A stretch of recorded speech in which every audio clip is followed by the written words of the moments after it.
everyone, and welcome once again to the vast and ominous comic book vault. I'm Captain Logan. And I'm Dan. Dan, it's time for new acquisitions! How you doing, man? I'm doing great, man. We got lots of comics this week. As opposed to last time, I almost said last week, it was really like a couple of days ago. Because Dan was on vacation, so we had to review our book slate, and that's why our reviews from last week came up the day that we shoot, that we usually shoot our reviews. But anyway, so this time we're going to have kind of the reverse of that, where last time we reviewed a bunch of stuff separately. This time we're going to actually review a bunch of stuff together. I think our pull lists were almost identical this week. I think so, which is good. I like those weeks much better. Oh, I do too. Yeah. Discuss back and forth. It's a lot more fun to discuss back and forth. As much as I love just sitting here not having to do anything and paying attention to you, Dan, it is fun to have versa. A little more. Oh, thanks. It is fun to have more back and forth. First of all, before we go any further, of course, I want to thank Elite Comics out here in Overland Park, Kansas, for all their help with the show. Really appreciate it. If you're ever in the Kansas City area, be sure and check them out. Store is fantastic. And right now, we're going to start off with what's on my shirt, Dan. It's time for Batman, and we've got the second Batman annual. This is by Scott Snyder with art by Marguerite Bennett. The first thing I want to mention is I love the art in this book. Oh, I thought it was fantastic. It invoked Batman in the animated series to me quite a bit. Yeah, well, the whole idea was Batman TAS to me. I was thinking that's cool that we both had that. Just the way that the faces were drawn, I was thinking like the strong-jawed, like Fleischer character designs that show was going for. I was like, wow, this is really cool. Especially since we had a guy from Metropolis in here too, and he kind of had that strong-jawed look to him.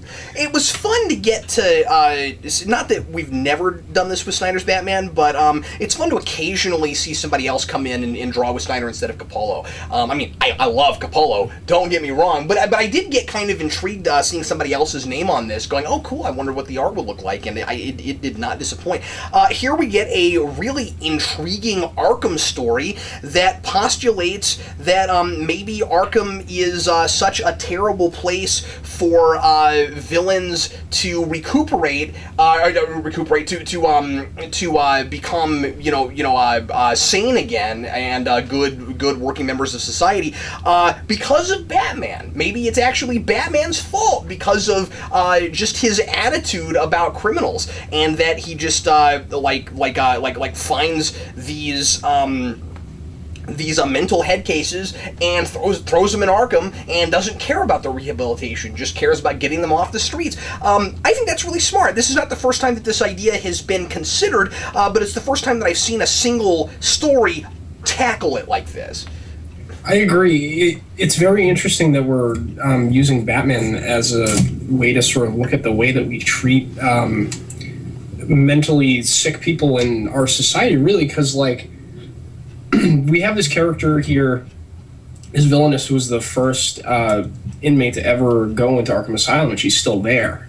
She's in, like, an isolated cell all by herself, and she talks a bit about Arkham Asylum before Batman got there and how it was a place of healing and all that sort of stuff, which I'll talk about because that doesn't really make all that much sense to me. But based on what they say about dates and stuff, like, she would have been in the asylum in, like, the early 1900s, and that's when they used to, like, cut pieces of people's brains out and use shock treatment and stuff. Yeah. So I can't imagine that it was all that much of a place of healing. But anyway, it takes a look at sort of like how we say that we have these places of healing, but we're really just punishing people. And we have Batman designing this place like a super prison where, like, there's a contingency plan for everything that any villain could conceivably think about to escape. Mm-hmm. So it's interesting that she has a point in that regard, that, Batman's not really trying to help these people. He's just trying to lock them away and throw the key away so they can't ever come out again. Yeah, and I think that's really interesting because Batman, of course, has such an interesting, complex psychology, and there have been many, many stories written about, is he as messed up in the head as the bad guys that he goes up against? And this story seems to be dealing with the idea that maybe it's not a coincidence that most of Batman's rogues gallery are mental head cases, mm-hmm. and that like almost this cynical notion that he I don't want to say that like that the story is saying that he gets off on going after those people, but that he has an obsession with it, and that it's not about healing them, it's not about trying to fix them, it's just about getting them off the street and again punishing them, because he's about justice. You mentioned Batman the Animated Series. I am vengeance. Batman's about vengeance. Batman's not about trying to actually help these people. I really liked the idea of exploring what the word asylum actually means. That's not something... That was a very interesting thing, I agree, too. That I think a lot of people kind of forget about that, is that there are a couple different meanings of asylum, but only because we have this place called an asylum where crazy people go, and so it has this negative connotation now. But all of the real original word, the dictionary definition of asylum is you go to a place for asylum to escape from something, and someone is protecting you. And that's what this woman was doing in the first place. She actually put herself in Arkham Asylum because she committed a terrible atrocity and feels bad about it and wants to punish herself. And so I think that there's also a really interesting dichotomy that she has something majorly in common with Batman. She wants to see these people healed, but at the same time, she herself didn't go there to be healed. She went there to punish herself, and that's why she's never left. And importantly, she has the ability to walk through walls, and her power would have allowed her to escape anytime she wanted to. She's partly there all that time to punish herself, and also partly there all that time because she wants to punish Batman.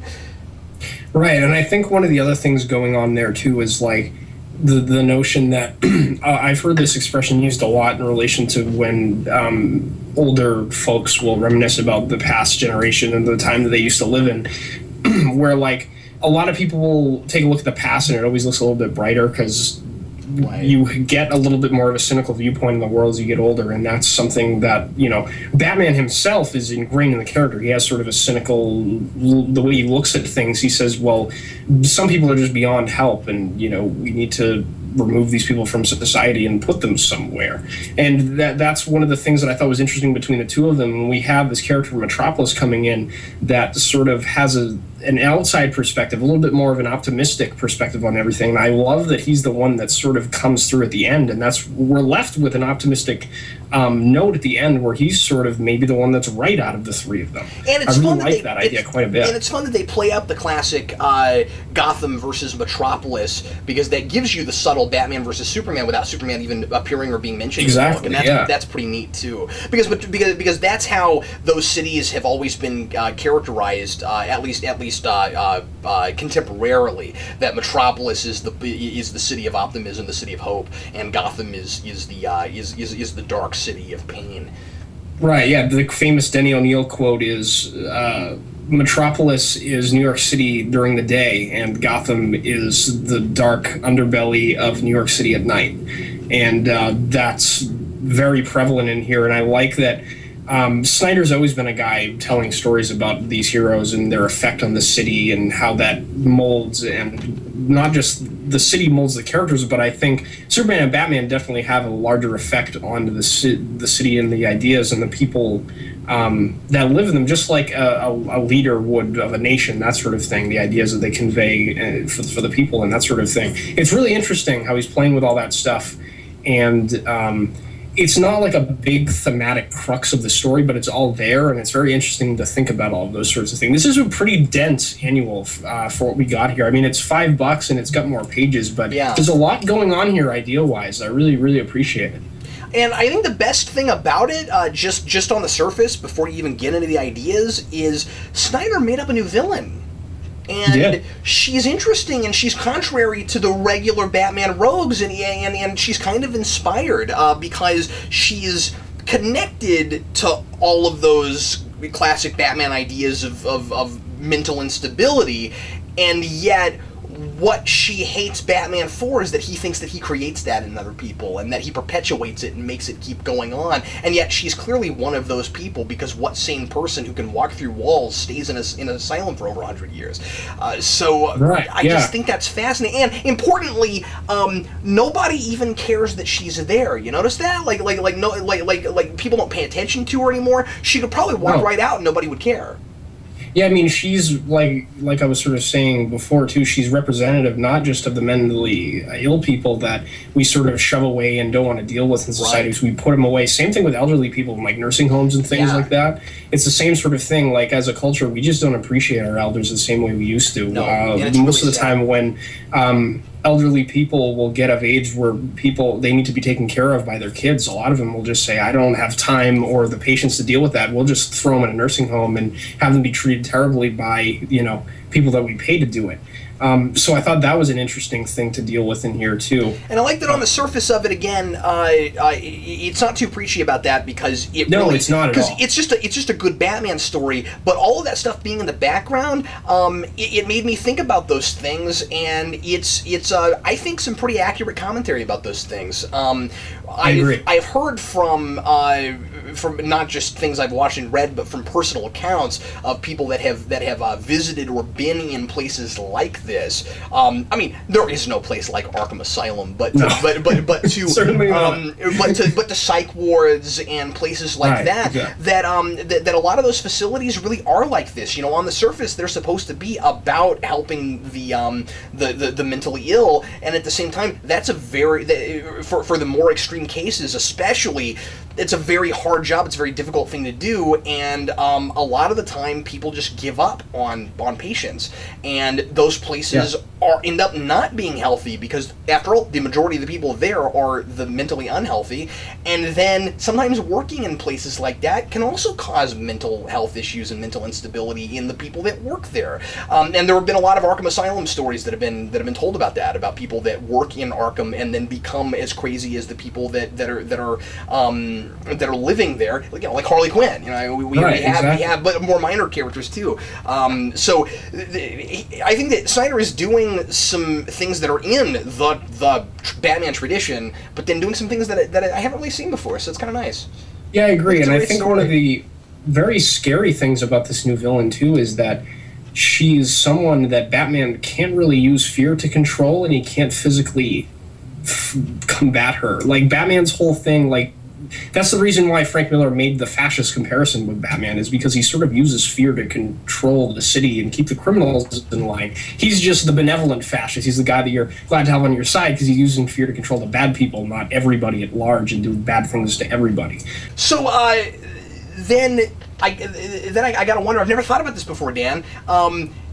If Batman is just controlling people through fear, and then we're just glad that he's the benevolent version, how different is he really from Superman? Because Superman has the same thing, except it's superpowers instead of fear. They just have two different abilities. But if either of them was not benevolent, they'd both be a huge problem.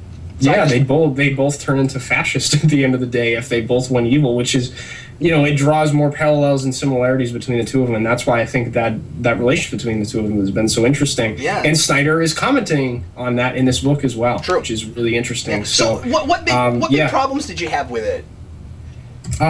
Just the thing where she was just, I thought it was just a bit strange that she was like, oh, I went to this place of healing, and, there was people, getting their brains drilled into and shock treatment and all that sort of thing. I just didn't know that there was any way she could have avoided seeing things like that and thought it was any better than what was going on now. And also, I thought usually with the history of Arkham, and I forget how Snyder did it, because I know Snyder has dealt some with the history of Arkham, but I thought that Arkham always started as, like very, maybe didn't start, but very quickly became a place that was not a healthy place to be. Yeah. That's what I thought too. And she was talking about, she was born right before the sinking of the USS Maine, which was in 1898 or 9. It was in the very late 1800s. So, if she's of age in, the 20s, asylums aren't pleasant places to be. And she looked relatively young when she transformed into this thing. So that was just the one thing that was going through my mind that I thought was a little strange. But other than that, I think it holds together really, really well. You reminded me when you were talking about how young she was. There's also that weird line about her, how her I forget if it was her parents or what, but people didn't think that she was anything special, and that she wasn't even all that pretty. But then Bennett draws her gorgeous. Yeah, I thought that was really interesting. She looked like, at least in the face, she looked like a knockout. I wondered about that.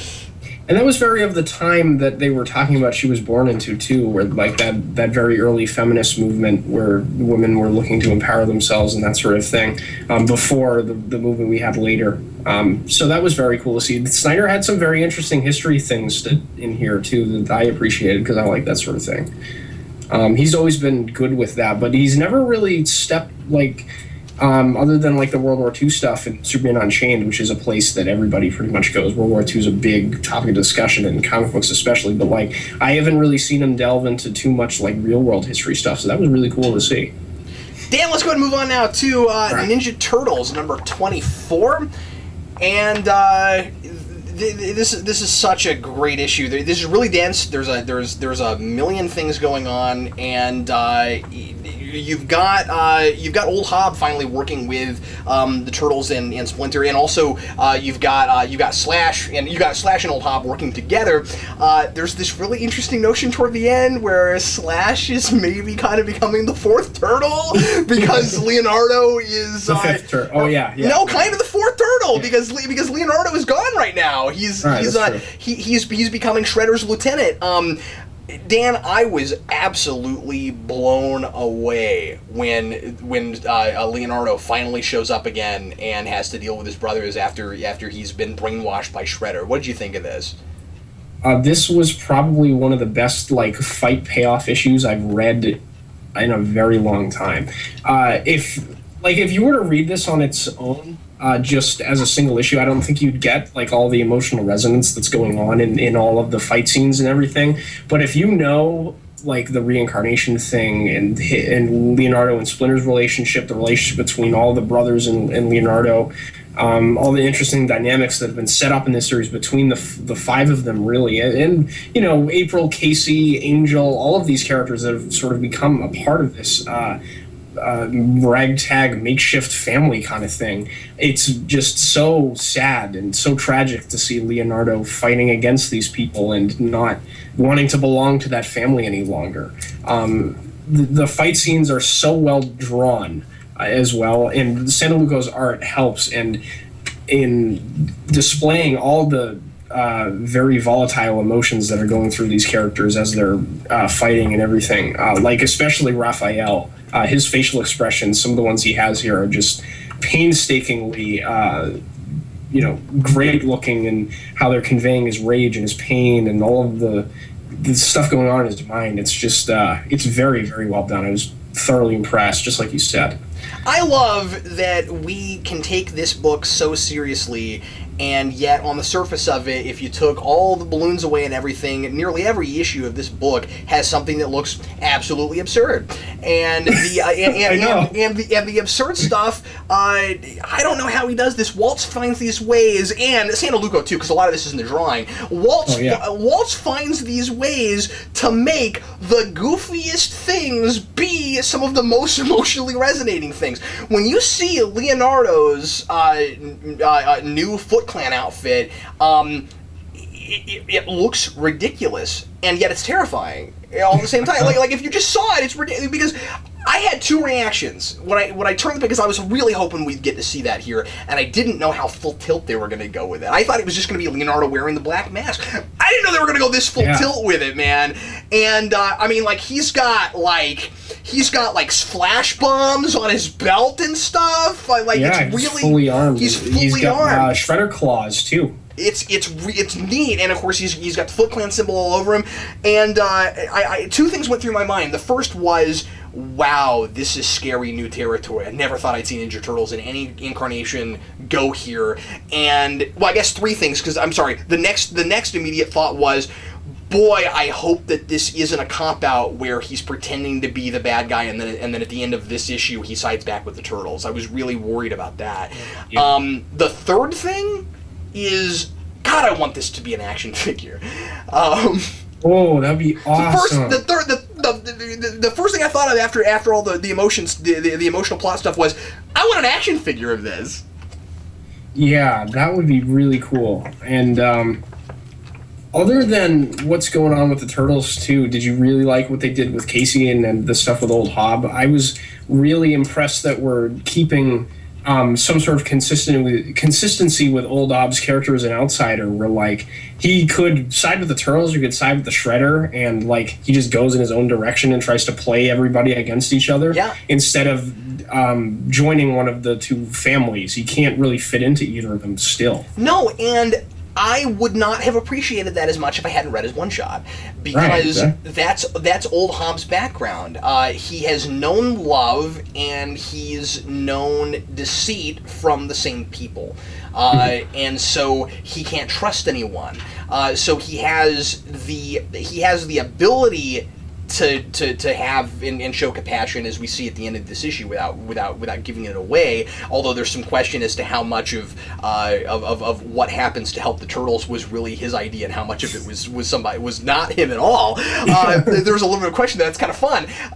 But yeah, I mean, like he can't trust anybody because his family, when he was a house cat, threw him out. But they were also the people that gave him love. So you're right. It's a great point. He can't get with a new family. This is great as a big event, and I wish it was selling better, because I wish that it just feels like something that more people should be touting up and making a big deal out of, because it's a great epic big scale event. Waltz is doing a really great job of keeping track of all of these subplots and keeping them all together. Like I said, this issue is really dense. I didn't really expect that we would go back to Casey at all here, because I just thought there was too much going on with the Turtles. But I mean, like, every subplot that we've been having since the beginning of this has had FaceTime every issue. So he's doing a really good job organizing all of that. And then you have that really cool moment with Casey where, like, he sees his mother and he asks if she's an angel, and then Angel's talking to him, and there's some neat, subtle stuff like that going on. Yeah, it's great. Sophisticated for Ninja Turtles. like Ninja Turtles, I never thought would be this sophisticated. It's really funny. It doesn't feel right, but I love it. You know what it feels like to me when I was reading this, especially when we opened with Karai practicing her martial arts techniques drawn beautifully by Santaluco. I'm thinking to myself, I'm like, this is like contemporary Frank Miller done really, really well. Like, somewhat, like, this is not exact emulation of what Miller was doing, because obviously we've got the whole anthropomorphic turtles thing going on and all these mutants, and like Miller didn't do as much science fiction stuff in his stories, but like this is like really grounded Japanese ninja culture kind of stuff, and it's really, really interesting. And as a big fan of Miller's stuff like that, like, you know, the stuff he did in Daredevil with all that Japanese culture, the stuff in Wolverine, the Ronin series he did, like, that's a big thing for Miller, is Japanese culture. I was really impressed that we're getting so deeply into all of that stuff. And it takes the Turtles back to their roots, because they were, of course, famously a parody of Miller. But I never thought that we would get something this cohesive for this long. You know, and worthy of, like, you know, holding it up with some of, like, you know, Frank Miller stuff. Yeah, absolutely. Not that this is Daredevil Born Again, obviously. I mean, it's not that good. No, it's not that good. It's worthy of, you know, being in the same category as some of the best comic book things I've read and enjoyed the most. So. It has the potential of getting that good, depending on what they do with the Splinter-Leonardo relationship and with the Splinter Shredder relationship, because that comes to a head in a really dramatic way. Like Splinter just freaks the heck out on Shredder here, and it's very in his character in this universe too, because we had established that he has sort of a hot temper from his past that he keeps dialed back, and obviously seeing his son brainwashed by the Shredder is the thing that's gonna, you know, snap him. Did you ever think you'd get this much dimension for that character? No, never. Yeah. He, like I had said in that issue where we got the whole scene of him teaching Casey's father a lesson in humility, and I was like, Splinter's almost my favorite character in the book now.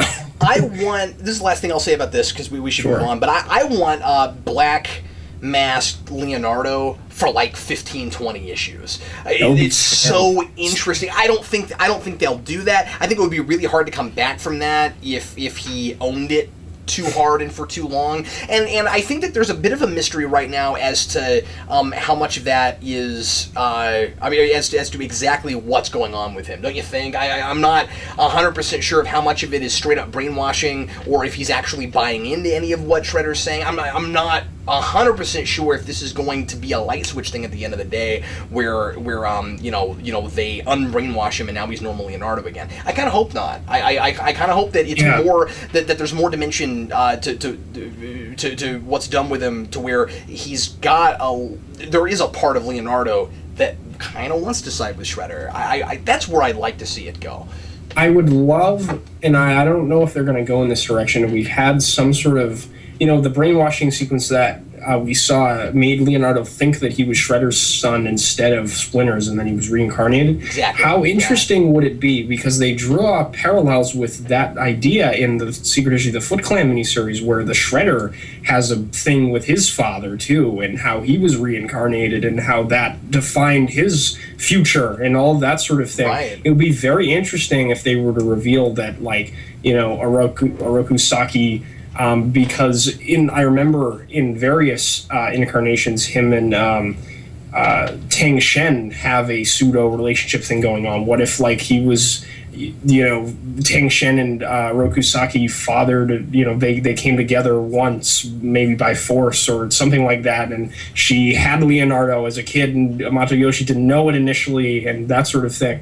It would give Leonardo a lot of things to do as a character, instead of just fighting with Raphael and being his philosophical counterpart. That would be great stuff. All of that lore and family tree stuff has gotten really involved. It has. And it's such Japanese culture, too, like we were talking about before, because their culture is so stepped in family tradition and that sort of thing. So it's great stuff. Ninja Turtles is one of the best things on the stands, and if you're not reading it and you're at all interested in turtles with swords, you should read this. It's awesome. It's really, really, really good. Boy, I really want to just keep talking about that. I know. We've talked about this too long. Let's keep going. Big epic review on Seafall when it's over, because I feel like there's things month to month that we're not picking up on as thoroughly thematic-wise and stuff that we would if we were to sit down and read it all together at once. Let's see if we can start knocking these out in less than 10 minutes apiece. Time now for Guardians of the Galaxy number 5, the long-awaited Guardians of the Galaxy number 5, with Angela finally coming into this book. And it's funny because a lot of the advertisements for this book, well before it came out, were making a big deal out of Bendis and Gaiman. Gaiman is credited in this as consultant. Yeah, I was looking at that too, because I was like, I thought Gaiman was supposed to get a writing credit on this, but I guess not. I got a feeling that Gaiman sat down with an editor and had a sandwich and got his name in this book. That's the sense I have. I doubt it. I mean, maybe he did. I wonder if he ever even spoke to Bendis. But anyway. So, so the first criticism I have about this right out of the gate, and I really enjoyed this, but just real quick, first criticism I have about this right out of the gate is the first two pages of this are basically the last two pages of the last issue of Age of Ultron, but with the words changed around and a different drawing. That was a little lame. Yeah, that's fair. I mean, I do appreciate them putting that in there to a degree for people who didn't read Age of Ultron, and they're trying to make Guardians of the Galaxy accessible for people. It's, people that are excited about the movie and that sort of thing. Yeah, so I can understand why it's there. But let me suggest this. All that tells you is that she came from another reality. She's mad about it, and she wants to kill whoever's responsible. You don't need a big 2-page spread opening the book to tell you that, because like you get to the middle of the book, and they immediately you start getting exposition of the Guardians saying, "Oh wow, there's this lady, and she seems to have come from another dimension." You know what I mean? So we didn't really need that. We're given it anyway. But whatever. It's pretty. It looks good. It does. Pacelli's art in here is fantastic. I really like all the interpersonal relationship stuff that Bendis is dealing with here as usual. The relationship between Tony Stark and Gamora is starting to get interesting, and I'm sure you loved all the Star Trek stuff that was in there. Oh, that was really fun. Yeah, that was great. Well, I'm loving the dynamic between Tony and Rocket. It's they have a great rapport and banter together. It's very fun that Rocket Raccoon can one up Tony Stark on technology things, because because Rocket Raccoon is not even close to an intellectual, like he's not at all, and you have him like talking down to Tony Stark because he doesn't have the same sort of technological gadgets that he has. No, he's like your 8-year-old going up to his grandma saying, "What, you don't have an iPad?" Right, exactly. It's very, very funny, and it's just interesting to see Tony Stark, like the hits that takes to his ego, that sort of thing's really, really funny. Yeah. And because he fixes his suit really easily, and Tony's terrified he's not going to be able to fix his suit before he goes back to Earth.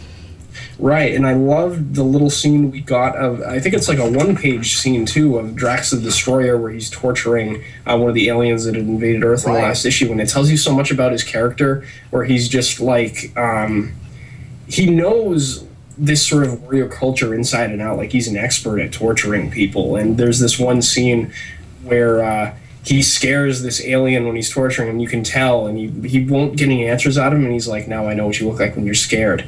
I'm going to see what you look like when you tell the truth. And he's like holding his sword, and it's really ominous, and I really liked that.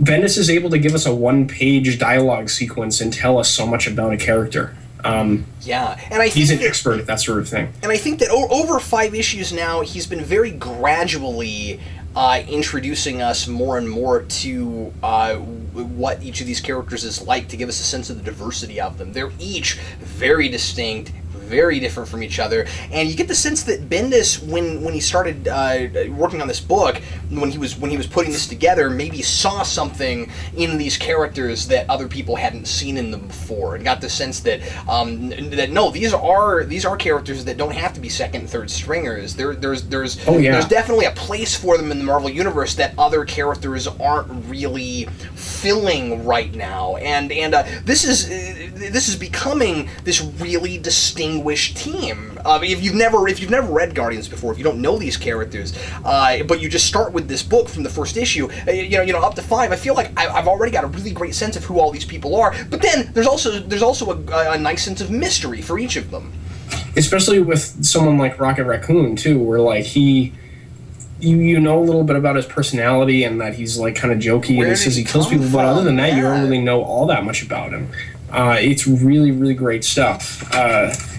I love as well that we get a lot of stuff getting in Star-Lord's head here and talking about the little vision that he had in the previous issue, and we're connecting these books, all of them, across the entire Marvel line with such synergy. This is dealing with the Age of Ultron thing where we messed up the space-time continuum, and the repercussions of that still are running through this book, and it's going to run through some of the other books I'm going to talk about later. I just think it's really impressive that we're letting these writers tell their own stories, but the Marvel Universe is very clearly, as an entire line, headed in one single direction. Yeah, isn't it interesting, too, that Star-Lord, that they're using this as a character thing when it easily could have been just an easy plot point. Just an easy plot point of, well, we gotta get to these places with all of the different people that get affected by the rips in space-time. And so, he has a real profound experience when he basically experiences all of time at the same time for a brief second. But then, there's that great thing right after that where it's like, yeah, but it could have been worse. You could have been ripped out of your own time and thrown into another time like Angela was. It's neat that they connect that up. Right, and that happens to Hulk in the issue of Indestructible Hulk later on, too. So, yeah, it's really interesting that Marvel is editorially keeping this so tightly knit, and I'm loving Guardians so far. It'll be interesting to see if we can find a place for Angela in this book that will be at all interesting, because she shows up here, and like you said, she just kind of yells that she's angry, that she's not in her universe, and she fights Gamora and doesn't really say too much. She says nothing. During that fight, all we get is a bunch of dialogue from the character that's revealed at the end, who I was expecting to show up at some point anyway, but still love the reveal, because, just on the principle of the thing. Yeah. But I won't say who it is, but, you could probably guess. It's somebody Captain Logan really loves, and it's freaking Guardians of the Galaxy. But anyway, so yeah, she says nothing in this book, but past the first 2 pages. Right. It'll be interesting to see if she stays as a cast member in this book, or she's just sort of like a destructive force in the Marvel Universe that goes around and does different things. I'm not sure. Yeah, I imagine she's going to be an antagonist for them for a while. I wonder. Yeah, there are a lot of different things you could do with her. And like you said, I just hope it's interesting. I wonder if she's going to be, again, a destructive force, or if there's any. Or if there are any plans to kind of neuter her and bring her, make her more grounded somehow. Because the thing is, she really is just a hunter. She likes killing stuff. That's what Angela does. So I don't know. And clearly, her characterization has not really changed from Spawn, from what little we've gotten of her. But again, that's the thing that I was a little disappointed with in just this first issue introducing her. She doesn't do anything other than beyond what she did at the end of Age of Ultron, besides have a fight. Yeah, that's it. Right, and I think she's supposed to be in the next issue too, obviously. So hopefully we get a little bit more with that. And at this point, Bendis has my trust so firmly in his grasp. I'm gonna reserve judgment on it until he gets to tell his story, because it seems like Bendis, the way he's been working lately, and the way he's been writing the dialogue in these books, it's been decompressed, but it's all been so interesting, and he always pays every little thing that he sets up off. So. The thing that's most fascinating to me about this book so far is this idea of people from space wanting to destroy Earth because it's Earth's fault that all of this is happening, that all of these different dimensions are getting ripped apart and messed up, and like if it's this one planet, these things are always Earth-centric because we care about human beings, so this time it's our fault. I think that's really interesting. Yeah, it's interesting to pull the scale, the lens back on the superhero thing and be like, maybe there's some negative repercussions for other people that we don't even know about. It's a really interesting idea. And I'm sure we'll talk a whole lot about that with the next issue, because it's clearly where it's all going. Let's go ahead and move on now to Uncanny X-Men number 9. Yes, Dazzler on the cover. Yeah, yay, Dazzler. So, I'm gonna admit that Dazzler is turning out to be way cooler than I thought she'd be, but it was such a dumb reveal to me when they a few issues back when you turn the last page and there's a huge full page spread of, oh my god, it's Dazzler, and I was like, am I really supposed to be losing my lunch over Dazzler?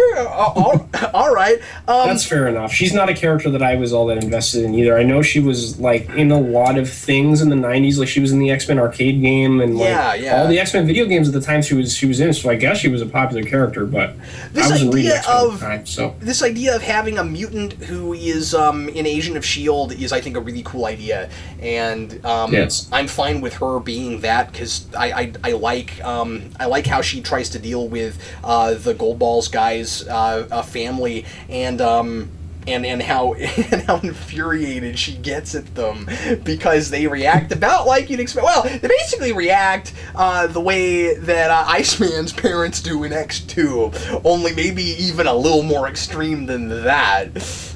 I loved that the sister is a fangirl of Dazzler's pop star days too. That was hilarious. And the main the old logo? It was the old logo from the 80s Dazzler miniseries. Yeah, it was awesome. That was cool. I thought that was really, really funny. And Dazzler's just like, why do you have that? The reaction was hilarious. But one of the main thematic things, as Bendis has been doing so well with this series that I really enjoyed, was pitting S.H.I.E.L.D. and this team of X-Men against each other philosophically, and seeing how they match up and are different at the same time. Where Dazzler is sort of doubting Scott Summers for being this shady underground X-Men organization, and accusing him of kidnapping this Goldballs kid. And Scott was like, no, he went with me willingly, and and I think the Goldballs kids actually says this, and no, it's not Scott Summers. He's like, you kidnapped me. Yeah, I just wanted to go home, and now you're here in my house. You've taken me to the secret S.H.I.E.L.D. facility, and you're willing to do anything to get at Scott Summers. Who's really the bad guy here? It's very ambiguous as to who the bad guy is, and that's what's been going on in this series since the beginning, with Magneto flipping sides and playing the two fiddles, really. This has got to be the most political book at Marvel right now, at least among what I'm reading. Yeah. it's great stuff. I love that Bendis is doing the sort of two really... With these two books, he's really hitting on the two things that I like about X-Men, and each one were like...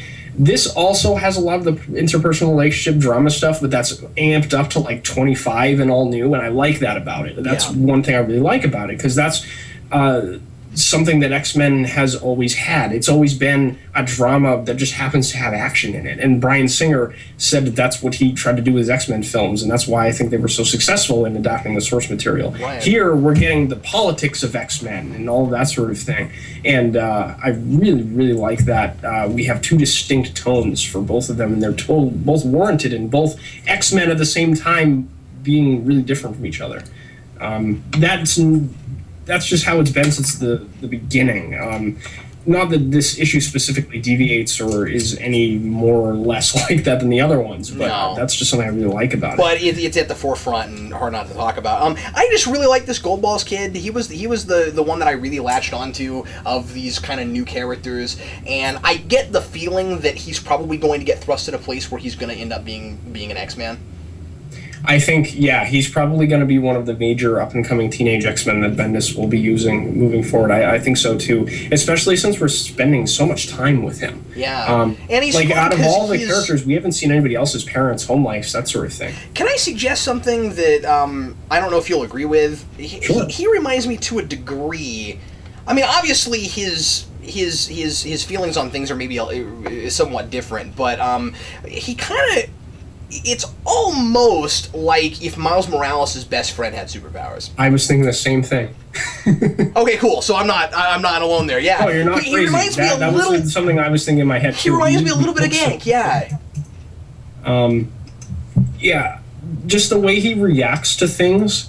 He's the kid I can picture like playing with Legos when he's in middle school, that kind of kid. I mean, sensibilities are a little bit different because he doesn't have any interest in being a superhero, whereas if Gang got superpowers, I think he probably would. But at the same time, he's in over his head, and he's definitely really naive, and he's kind of kiddish. And the mutant thing is a completely different ball game than being given those powers. Ball game. But yeah, that's right. I didn't think of that. Yeah, you're right. No, you're absolutely right. Yeah, it's very different. Because Marvel's always had this weird thing where if you get bitten by a radioactive spider, people are more likely to love you as a superhero than if you were born that way. Right. So, yeah, I don't have enough good things to say about this. Yeah, it's Pachalo's art in this is great too, and he's one of the only people that can make that Cyclops costume look cool. So I really like that. It was a little weird for me right after reviewing First Class last week, seeing the X-Men all suddenly on a beach. Yeah. Oh, and one of the other things I just couldn't. I can't look at the X-Men on a beach now without thinking about Professor X getting shot. I just. And Senator Kelly coming out. Oh, that's true. There's that too. Well, there's a lot of beaches in the X-Men movies. Yeah. That's true. I like one of the other little character moments that I liked in here is what Bendis is doing with the Stepford Cuckoo sisters. Yeah, those clones of Emma Frost. I thought that was really engaging as well. There's now a little bit of individuality popping out for at least one of them, and it's making the other ones nervous. They don't like that. Yeah, it's really, really interesting where Bendis is able to balance the ensemble cast of this book so well. I mean, he's been doing it with all new, but this cast is a little bit more a little bit more of a ragtag group of people that don't necessarily all fit together. I mean, not that the X-Men do really, that's why they fight all the time. Yeah. But this is a little bit different where, like, the personalities aren't necessarily ones that I could see even on a good day meshing with each other. What's really cool about that, I'm glad you brought up the Stepford sisters, I forgot about that. What's really neat about that for me is that there's this kind of subtle thematic thing of this is kind of what X-Men used to be about, and what we've brought it back to now that there's new X-Men popping up all over the place, which is we're all different, and you might not be able to understand us, and we might not be able to understand us, but it doesn't make us less of people, and you can't force us to be like you or to go away or whatever. Then you've got mutants with the Stepford sisters. There's 3 of them. They're clones. They all look and act exactly the same way. One of them doesn't want to be like the other 2 anymore, and they don't know how to handle that. There's definitely a connection there, idea-wise. Yeah, it's cool. And I love how Emma Frost reacts to it, too, because Emma's a character that I am in full support of not ever having to become a villain ever again. I like where they've taken her to a place where she is a superhero, and she is in support of this X-Men cause, and she embraces the individuality that the Stepford sister is displaying, and I really liked that. She's playing into that lovely role that she talks about all the time with those characters, and she's doing a good job of it. I really, really like that. Let's go and move on now to Daredevil number 29. AKA book ever. Go ahead, Dan. I really liked this. I thought this was really fun. Daredevil continues to be, one of the best things on the stands, and I really like that we have Matt Murdock in a place where we had destroyed really like his Daredevil persona with Bullseye, and now we're like destroying the ideals that Matt Murdock has based his entire life on, where like Matt Murdock is like the rock solid guy that's not gonna ever lose faith in the justice system. And now we have him in a position where he's seeing that the American justice system is, pretty corrupt sometimes, and decisions are made that aren't necessarily in the favor of, the good of the people that are being tried and all that sort of thing. Not everybody gets a fair trial. It's done on a very grandiose scale here. Like, obviously people aren't shot by judges in courtrooms usually. But that's what's interesting about it is that he sees it happen really blatantly in front of him, where they're not even pretending like what's going on isn't going on because they can get away with it. Right, exactly. And it's very sort of...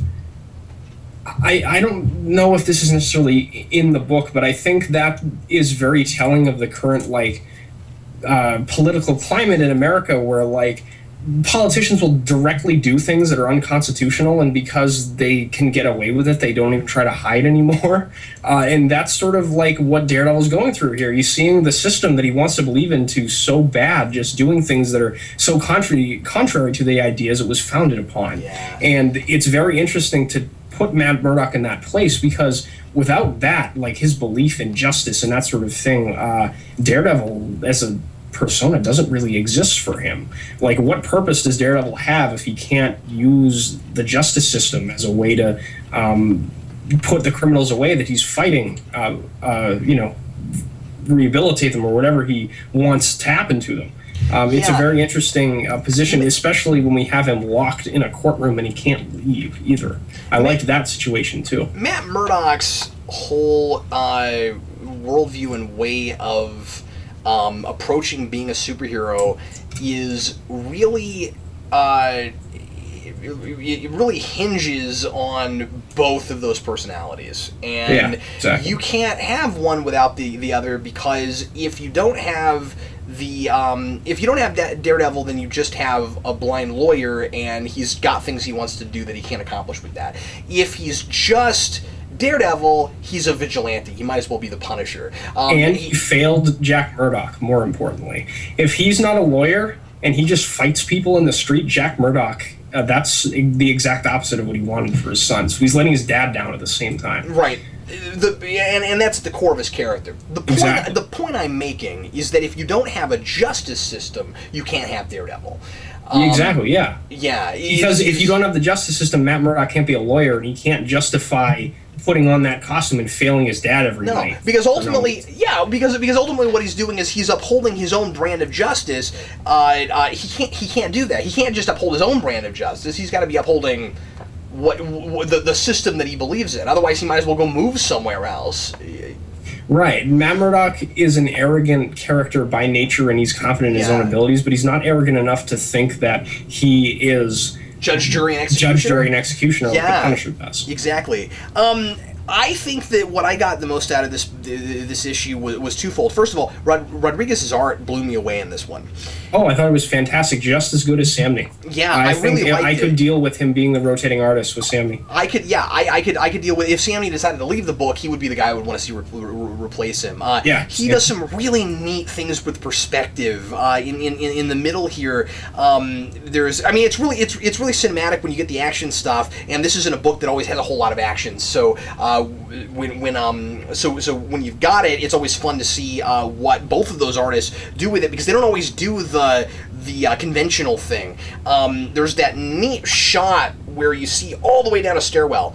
And you don't usually get to see the bird's eye view of a stairwell. It's just some really neat things that you get to see, and I always enjoy that in a Daredevil book because, and I think about it more in an issue like this because it's so thoughtful about how Daredevil about what Daredevil's life would be like being blind. This book, more than any other Daredevil thing I've ever read from the beginning, keeps that in mind so well, and yet we get to see all these really cool angles and perspectives that Daredevil doesn't get to see. I think that's a neat juxtaposition. There's this really cool moment. It's the little things in this book for me. There's this neat moment where Daredevil gets in with a guy in an elevator, or not an elevator. I forget where he is. It's that stairwell. They just go down that stairwell, and then they're in a basement, and there's a door that tells them where they are. But of course, this guy doesn't know that Daredevil can't see, so he's trying to guess where he is, and the guy's like, "Well, can't you read that sign?" And he's like, "I guess I missed that sign." I love moments like that in this book, and it's the kind of thing that would be very easy to overlook and forget. It's those details that the stories are great, but it's those details that put this thing over the top for me. Every time. Wade's attention to detail with this book, like you said, since the beginning has been almost better than any other writer I've seen in a very long time.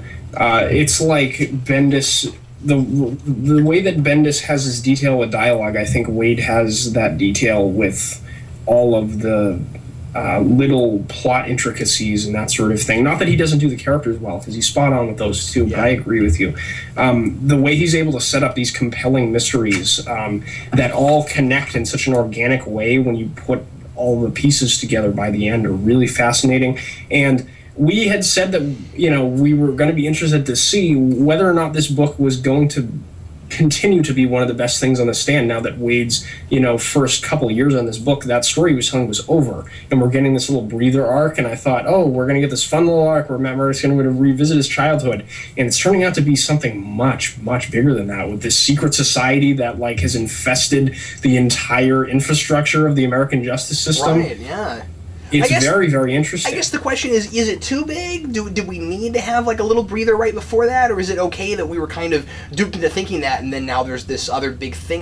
For me, it's okay, especially after you told me that it's permeating into other books. Also, it is. That it's crossing over into Indestructible, which in Indestructible Hulk, he fights the Sons of Serpents briefly in that issue. I don't know if they're going to become a big thing in that book, but it's cool to see Wade's creation. I don't know if he created them, probably not. They're probably a previous Marvel thing, because Wade likes to do that both in the past.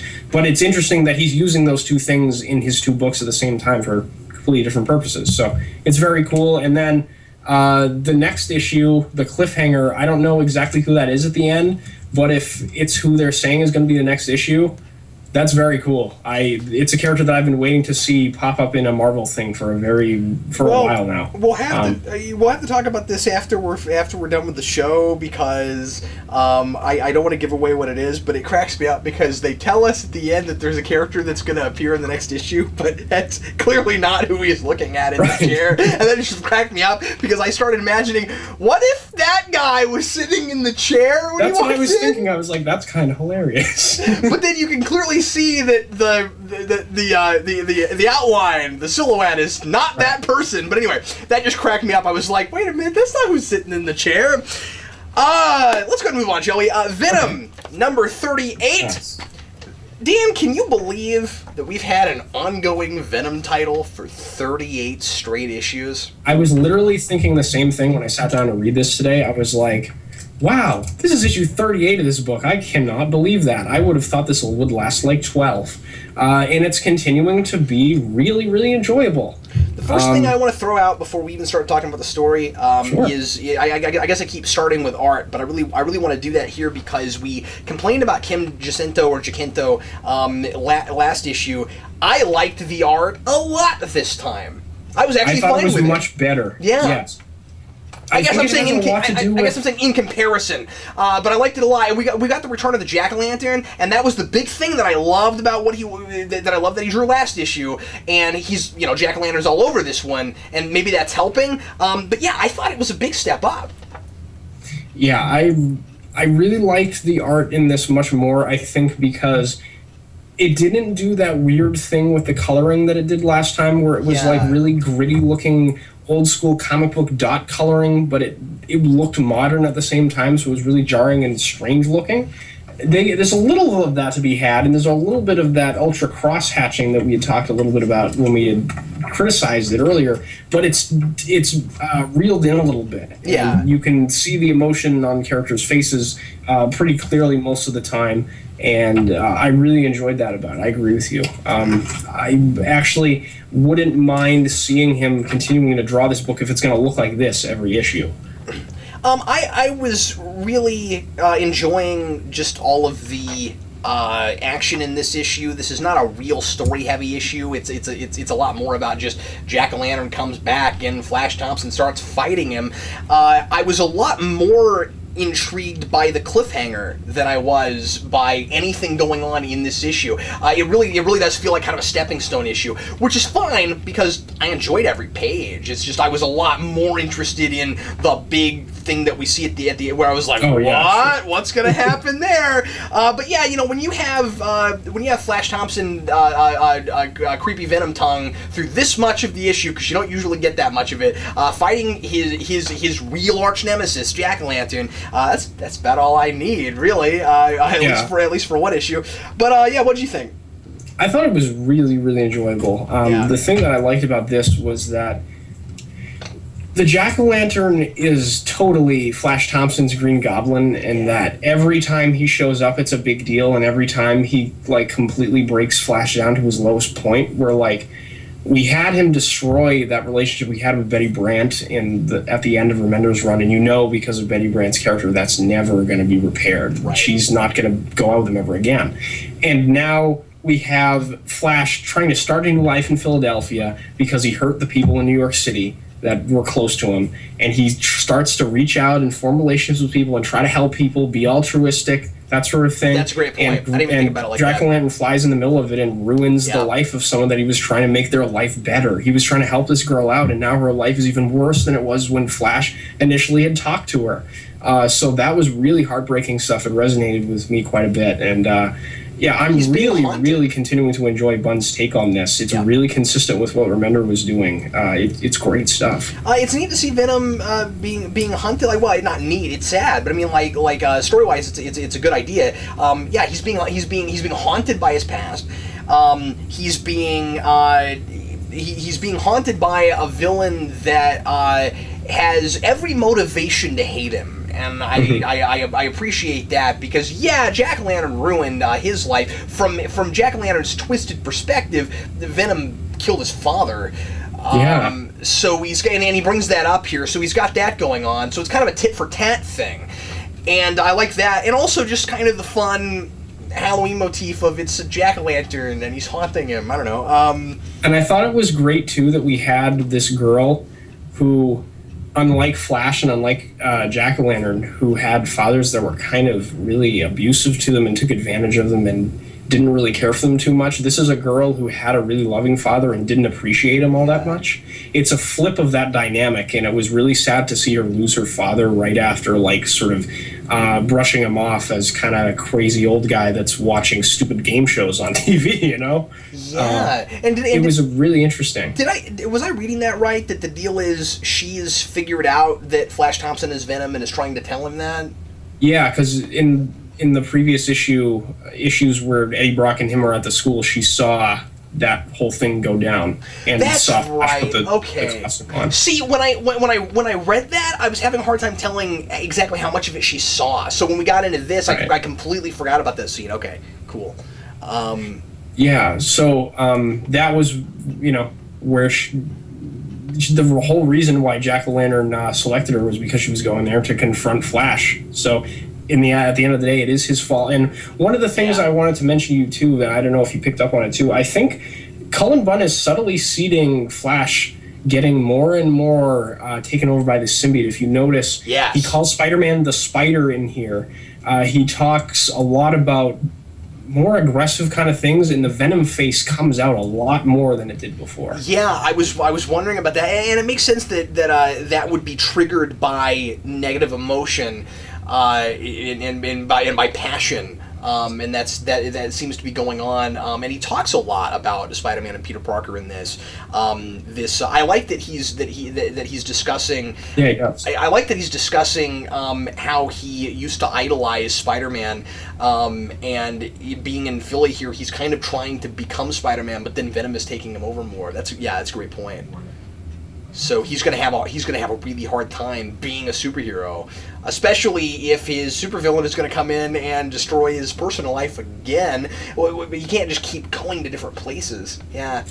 And now he's got to learn how to mentor this girl as his pseudo sidekick kind of thing if she continues to wear the symbiote. So it'll be really interesting to see how he deals with all that. It's one thing, really great stuff. It's heading in a really interesting direction. It is, yeah, and I feel like Bunn has the potential to make his status quo more involved and intricate than Remender did.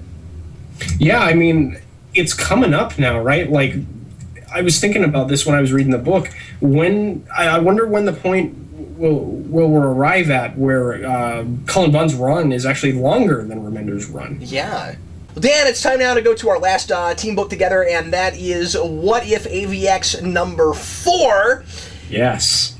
We'll have some things to say about this. Now, here's the thing about this. I don't know if we can talk about this without spoiling the ending.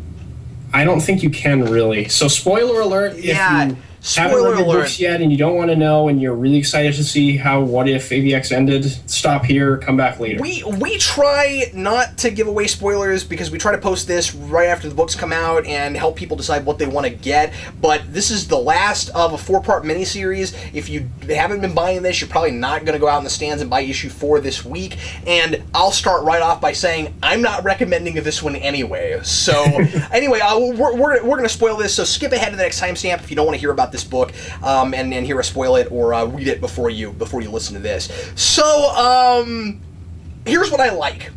I like the notion of Magneto getting the Phoenix Force. That's fun. It's fun, but at the same time, this series played out. I'm not saying you did it well. I'm just saying that getting to see it was fun. It was fun, but at the same time, it's like, isn't this exactly what people would have expected Avengers vs. X-Men to be in conceit? You know what I mean? That's a great point. The superheroes team up at the end to fight the big X-Men supervillain that gets possessed by the Phoenix Force, and it's Magneto, and he turned out to be villain the whole time. You know, like, that's what I sort of... and a lot of people expected going to AVX, and they had dropped some little hints there, like, I had thought that Emma Frost was going to be a villain in this What If thing, and that's something that fans have predicted quite a bit about too. So, I don't know. It was just sort of like AVX, but more predictable at the end of the day. More except unbelievable. For the very, very end. And more unbelievable, because I think... I get that it's What If. I get you can kind of go off and do whatever you want to, but what's fun with What If is the idea, again, I've said this before, is that in the timeline, one thing changes and then things go off to a different place.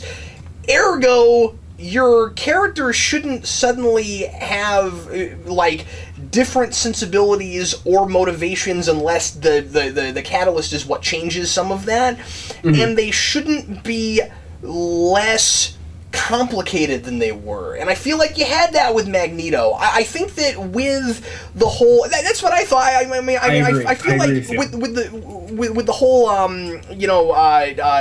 House of M thing, and with all the mutants being gone, Magneto working with Cyclops for a long time, those sorts of things, Yeah, he still has the same ideology that he did, but I feel like he's still evolved over time. He's not exactly that, just like... He's not a two-dimensional villain anymore, and he just kind of gets relegated to that at the end. And when he gets the Phoenix Force, and I get that you're changed by the Phoenix Force, but but I feel like he is more complicated, more three-dimensional, and smarter than what happens at the end, where it's just, now I'm a bad guy with the Phoenix Force. It doesn't even anymore become about mutants versus humans. It's, what cool ways could I destroy the Earth or break it in two? None of that worked for me. Yeah, I'm with you on that. It was sort of just like the big boss battle at the end of a video game. Yeah. Where, Dr. Eggman gets his biggest robot and comes after you and you gotta fight him. It was that sort of thing, where Magneto's just like, oh, I'm big, bad, powerful Magneto now, and we gotta fight him, and he gets taken out pretty easily. Just because this is a 4-issue mini and we don't have a lot of space to do a big fight in the middle of the last issue where we have to wrap everything up. Yeah. I think the main problem with this is that it was only 4 issues and they're trying to explore 12, and if you count the 0 issue, I think it was 13 issues worth of story. Yeah. If it had been a little bit longer, I think some of the problems we had talked about with the earlier issues, where it's just a lot of characters spouting exposition and that sort of thing, like we would have gotten a little bit more of the story organically, I suppose, and not having characters flip on a dime. Although, may I suggest that with 4 issues, he still could have utilized his real estate better. The AVX was 13 issues and this was 4 issues, but the story that's being told here isn't as complex, and you wouldn't have had just as many scenes as you had to have with AVX to tell it. They didn't even deal with all the Kunlun stuff with Iron Fist and the immortal weapons in this. Yeah, but also part of what I'm saying is just that it still, even if it had been 12 issues, probably would have. Maybe the fight wouldn't have been as easy as it was, but I mean, like if this was the ending they wanted to tell, it happens much faster than AVX would have ended, or than AVX did end. And so all you had to do to stretch that out and make it more believable and frankly just more fun to look at would have been to start in the middle. Don't give us that whole first issue. You could have lost. You just start in the middle, and then give us more of the end of this for a whole issue, because if I'm supposed to buy that Wolverine can just stab somebody with the Phoenix Force right between the eyes, then the Phoenix is not as big of a deal as I always thought it was. Yeah, and I think it might have been fun, too, to see, like, instead of it getting summarized for us, I mean, Taupe just kind of destroys the Earth here. Yeah. But in AVX, we got this interesting status quo where Scott Summers legitimately, like, tried to make the world a better place. We got to live in that Cyclops reign over all of humanity kind of thing for a little while.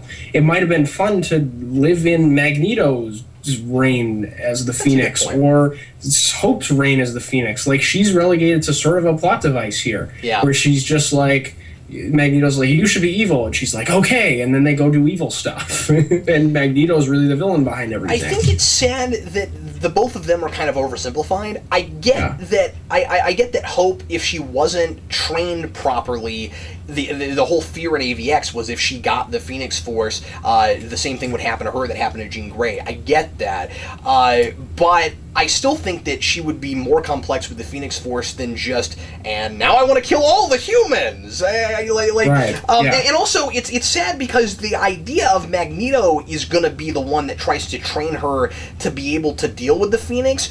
It was a really interesting idea. If only they had made it more of a, he's going to manipulate her to get what he wants kind of thing, and then by the time she gets the Phoenix Force, he's got her in this headspace so that he can get what he wants out of the Phoenix Force. As it is, nothing is done with that. She doesn't go rogue and evil the way she does because Magneto trained her. It's just because she didn't get the training she got in AVX. So nothing's done with that.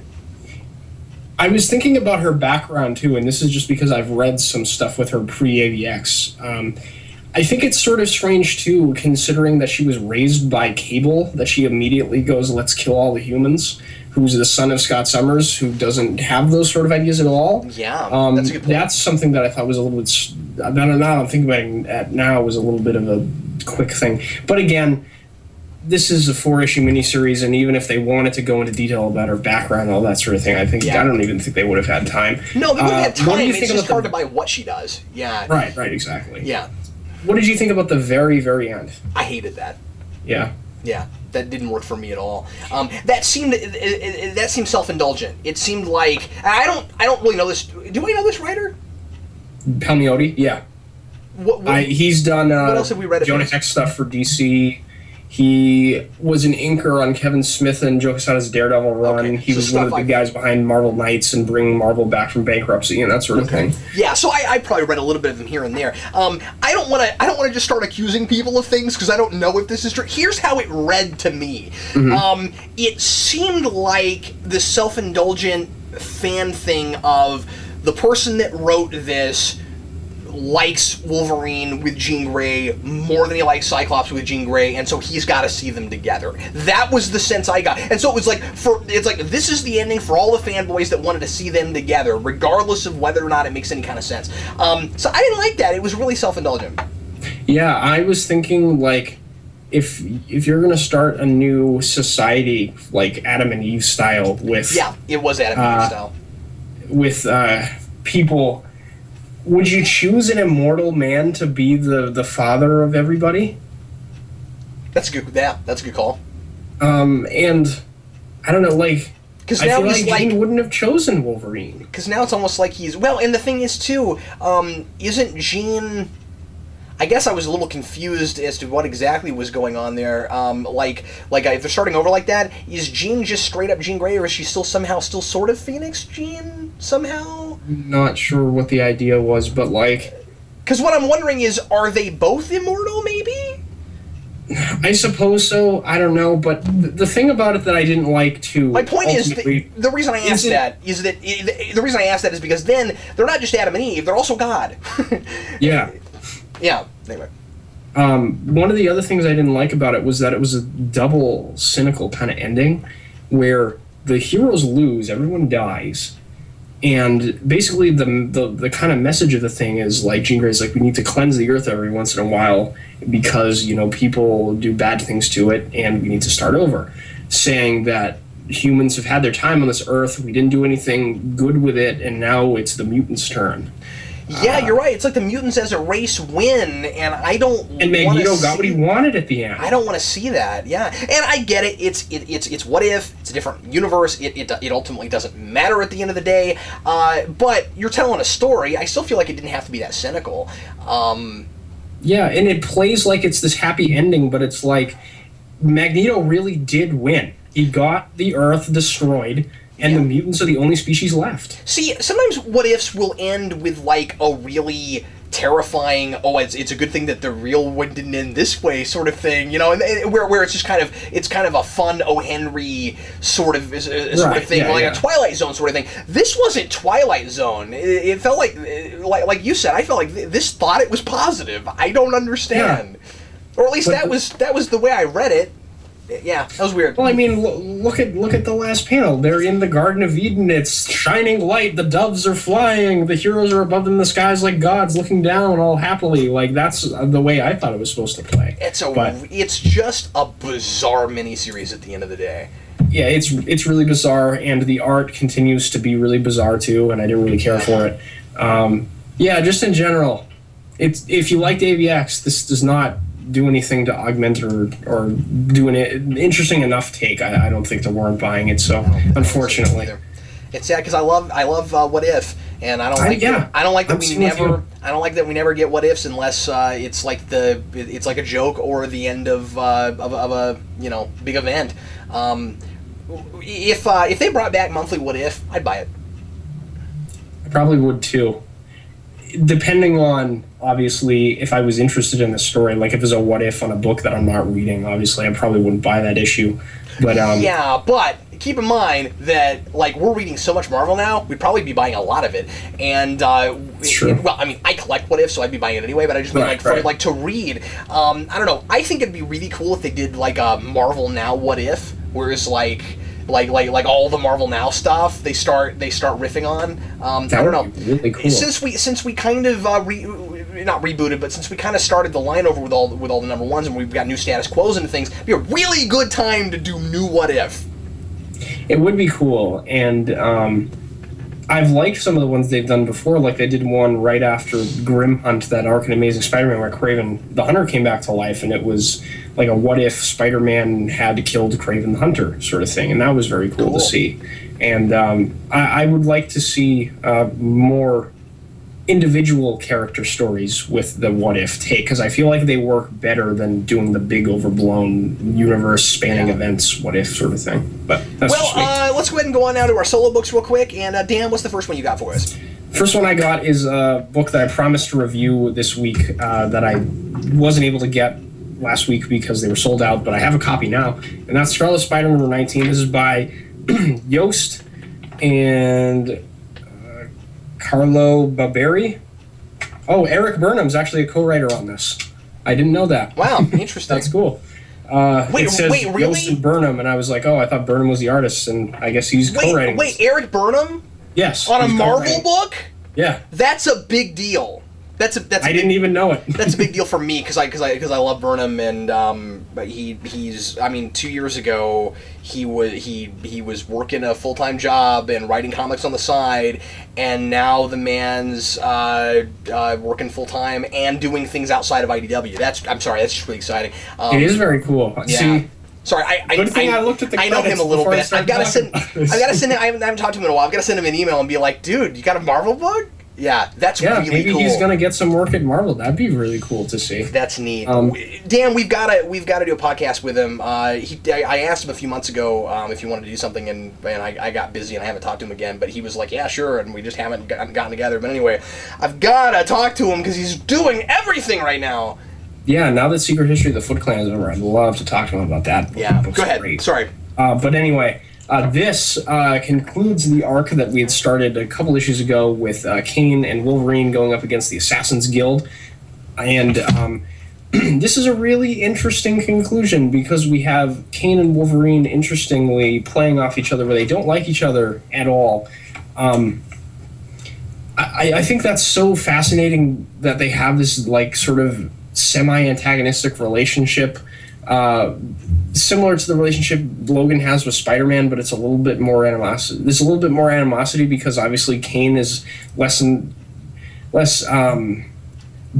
sort of naive in Wolverine's mind, like Peter Parker would be, because he's a little bit more optimistic. Kane is like Wolverine in that he is this really dark character that has a really terrible past where he was a killer and a murderer, and he's on that path to redemption that Wolverine has gotten to. And now that Wolverine's the school teacher and all that sort of thing, it's interesting that Kane sees someone that's achieved the thing that he wants and he can't like come to terms with him or level with him in any way. Let me ask you this, with Wolverine, does it play like the kind of Dark Mirror thing where Wolverine sees things in Kane that are in him that he doesn't like? Is there some of that going on? Yes, that's exactly what's going on here.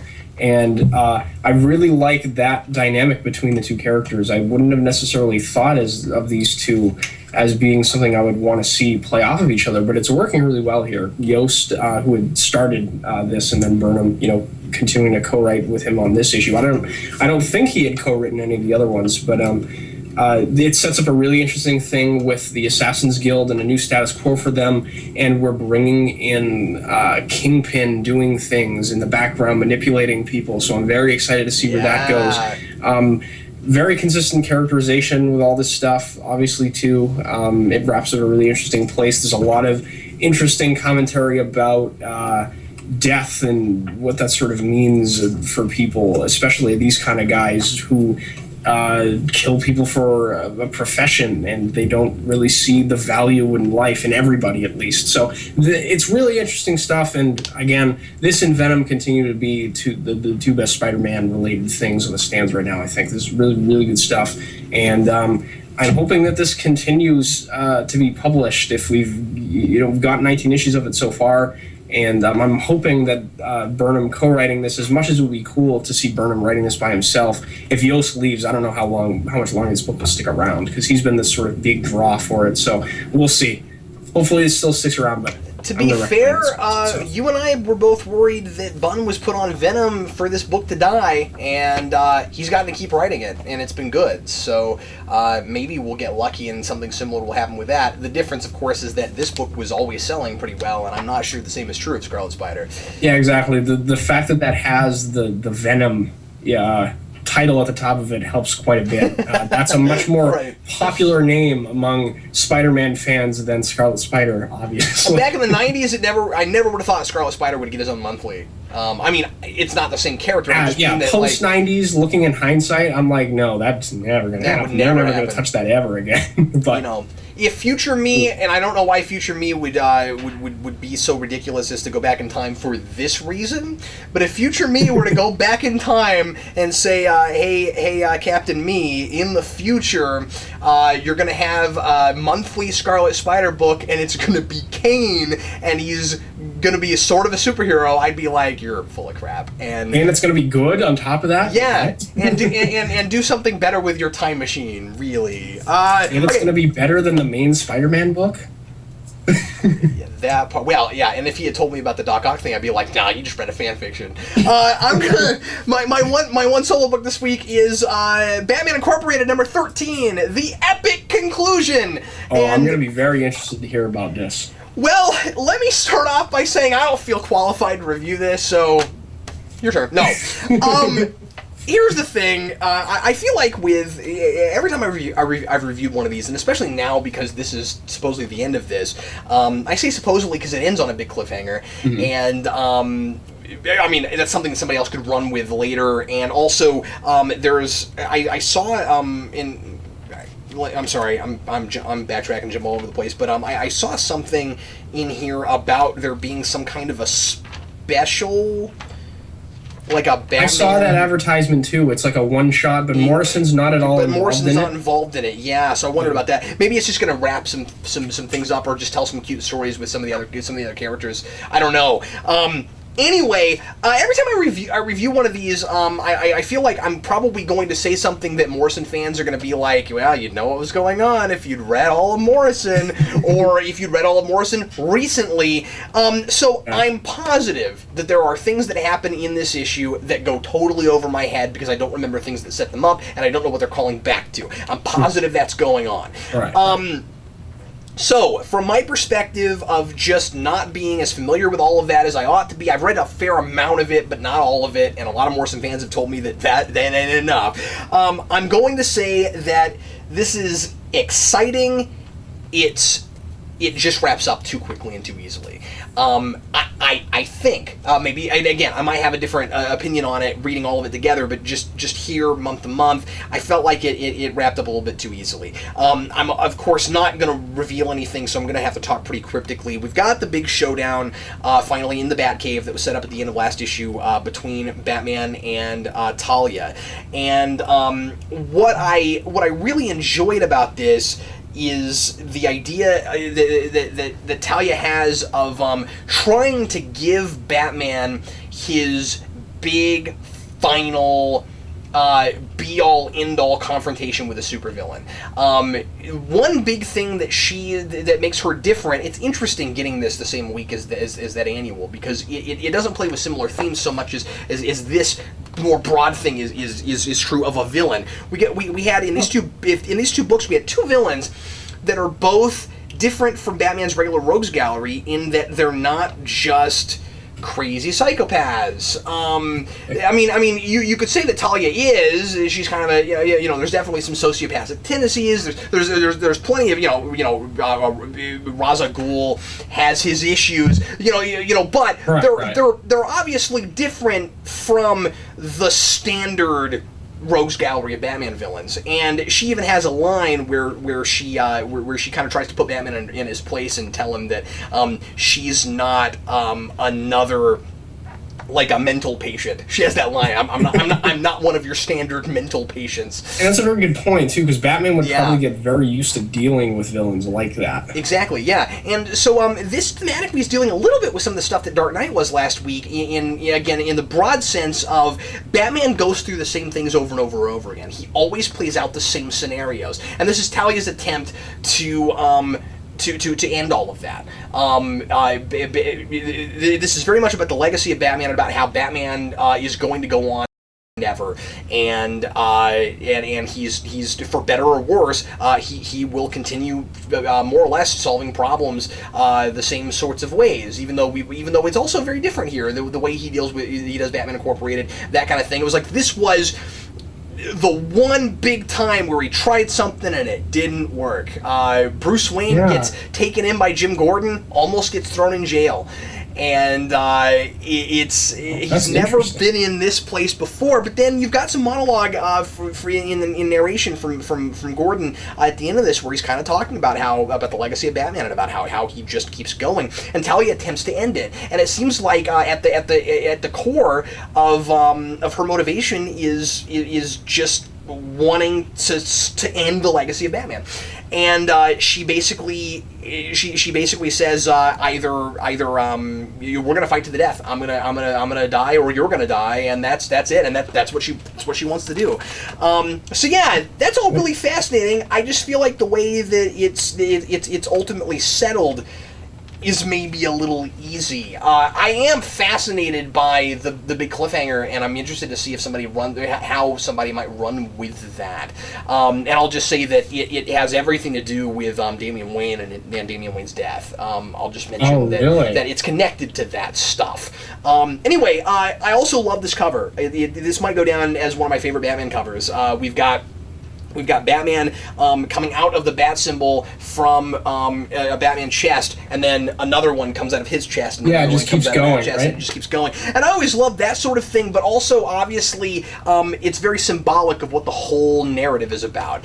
And you think about how Morrison, throughout all of his stuff, not just Batman Incorporated, but everything he's done that's all connected together, has been about the legacy of Batman and how he brings back old Golden Age and Silver Age things, and tries to show you how Batman has, by and large, been a similar, if not the same thing, even as all of these different sorts of stories have been told with him, and in different tones and that sort of thing. So I don't know. I'm sure when I go back finally and read all of this together, this is going to mean more to me than it did here, and maybe I'll like it a lot better than I did. But I did really enjoy it, certainly. That sounds interesting. I had been reading all of Morrison up until the 52 Incorporated started. I just kind of dropped off of it because I don't know, I'd lost interest once they rebooted and they did that special where they had Stephanie Brown in it, and I was like, I don't know if this is even going to make any sort of sense after they reboot, so I was like, I'm not even going to bother. But that ending does sound pretty interesting in examining the way Batman deals with problems and stuff. I like that idea quite a bit. That's cool. Well, Dan, I think you have one more book for us. The last book I have is Indestructible Hulk, number 11. This is by Mark Waid and Matteo Scalera, the same team that had done the Daredevil Hulk arc previously in the last issues of Indestructible Hulk. And this issue begins the first issue of a new story called Indestructible Hulk, Agent of Time, which is a division of S.H.I.E.L.D. that nobody really knew existed, where they deal with space-time continuum-related problems. And there's this villain locked up in S.H.I.E.L.D. custody that Bruce Banner goes to talk to, who explains this really interesting problem that we now have, that Age of Ultron broke the space-time continuum. He basically talks about, now that the space-time continuum is broken, dealing with the theme of weapon escalation that's been at the core of this book, which is great because the Hulk was born out of a nuclear bomb explosion. It's very thematically resonant with the Hulk and all that sort of thing. So now that the space-time continuum is ripped apart and there's things flying around all over the place, it has also opened the door for criminals to go around and start changing history as they see fit. And there's some mysterious force that's going around and revising history and changing the current world to be the way they want it to be. And they just, in a funny scene, they nonchalantly reference the fact that the White House disappeared. And all these sorts of things, things are just vanishing from history because now they have never happened. For example, while Bruce Banner is talking to this criminal who's a time jumping villain, so he sort of remembers everything. Bruce Banner stops or starts forgetting who Betty Ross is when they're talking about her in a conversation. Wow. And that's really difficult for him, so he finally agrees after initially not wanting to go and solve this problem, because he's like, well, you need a scalpel to finish this problem. Well, why would you send a bull into an already ripped apart, broken situation? He's just going to smash it up more. So he send Maria Hill and this guy send the Hulk back into time, and the cliffhanger of the issue, the Hulk is sent into Western times, but there's something very different about what's happening in the Wild West at that time. And it's very cool to see. I don't want to spoil it because it's kind of like, the cool thing at the end of the issue, and it makes you really excited for the next one. So I don't want to spoil that, but needless to say, I really, really liked this issue. All thematic stuff was working really well for me. It's dealing with the repercussions of Age of Ultron in probably the most interesting way I've seen in out of all the books, in that we're having like super criminals going around and changing time. That's a really interesting idea. And that's not the book I would have expected that you deal with that in. Yeah. I know, right? It's very, very cool. So, yeah, I'm highly recommending this one once again. Indestructible Hulk is continuing to be great. Dan, wow, I didn't really expect this show to be this long this time. We've got to start being more careful about how long we talk about each issue, but we always have a million things to say, so... Yeah, and I think we got some good mileage out of the stuff we talked about. It wasn't like we were repeating ourselves. So. No, it's not a big deal. I just wanted to apologize for anybody that's like, God, why is this an hour and a half long? Because Dan and I like to talk, sorry. Anyway, it's time now for Book of the Week. And Dan, you have the privilege of starting this week, so what is your Book of the Week? Ooh, let me see. I'm very tempted to pick Indestructible Hulk, but I feel like I pick that every time it comes out. So I am going to go with Ninja Turtles. That's the other thing that I enjoyed the most this week. I thought Ninja Turtles was just awesome. How dare you! That was my pick! All right, well, we both picked Ninja Turtles then. It's the official new acquisitions pick of the week. The official new acquisitions pick of the week. If I can't pick Ninja Turtles, I'm picking the Batman Annual. Yeah, and if I can't pick Turtles, I'll probably go with Hulk or Daredevil. I like Daredevil a lot, too. Yeah. Daredevil was great. It was really good, but you pick that every time, too. I know. I'm so predictable. Yeah, well, your favorite books are your favorite books, and... Yeah, I know, I'm just kidding. If they didn't stay... No, I'm just saying, if they didn't stay good, you wouldn't keep buying them, so exactly. That is likely to happen. Mark Waid's just killing it on every book he writes, and... I'm just gonna sit back and enjoy that. I'm gonna have to follow Waltz wherever he goes after this. It's like when he's done with Turtles, it's gonna be interesting to see him tackle something else. I'd love to see him get a superhero book. Imagine if he got a Marvel or a DC book. I know. That'd be fantastic. I know. Just out of curiosity, because let's make this longer. Who would you? What character, if he went to say DC, who would you give Waltz? DC. Just based on the sensibilities of the 20-something issues he's written. That's an interesting question. I'd want to give him something that you could do with the Turtles where you could go extremely sci-fi and street level with it at the same time.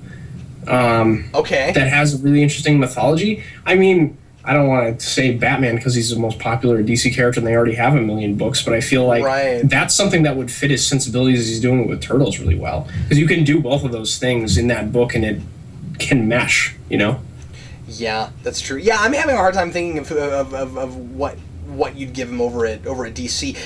Marvel, I think the obvious go-to would be Iron Fist. Or Daredevil. Yeah. But I don't want Wade to leave Daredevil. But yeah, Iron Fist. But Iron Fist. Yeah, I'm just saying, like in this magical future where we put Waltz on a book. Yeah. Oh, if he did a Luke Cage Iron Fist Heroes for Hire book, that'd be great. That'd be cool. You know what? Actually, I'd give him Birds of Prey. Yeah. That would be cool. It's a team book. It's characters of different martial arts persuasions. Oh, yeah, very true. Very true. And so that kind of makes sense, and it gives you some of that tech stuff that he likes to do. Yeah. Maybe he could do like I know Katana has a book at DC now, which is a character I don't really know all that much about. I thought of Katana too, but I thought that might be a little on the nose. That's very true. I didn't even think of that. Man, But anyway, I just thought that's interesting to think about. Yeah, it is, and it'll be interesting to see what he does. I mean, I'd be over the moon if he got something like Doctor Strange or. Oh, of course you would. Or I think he could do a good job with Ghost Rider too. Yeah. Well, everybody, thanks as always for watching New Acquisitions. Hope you enjoyed it, and we will have more brand new comic reviews for you next week. Thanks again to Elite Comics for helping us out with the show, and we'll see you next time. I'm Captain Logan. And I'm Dan. Happy reading. Party on.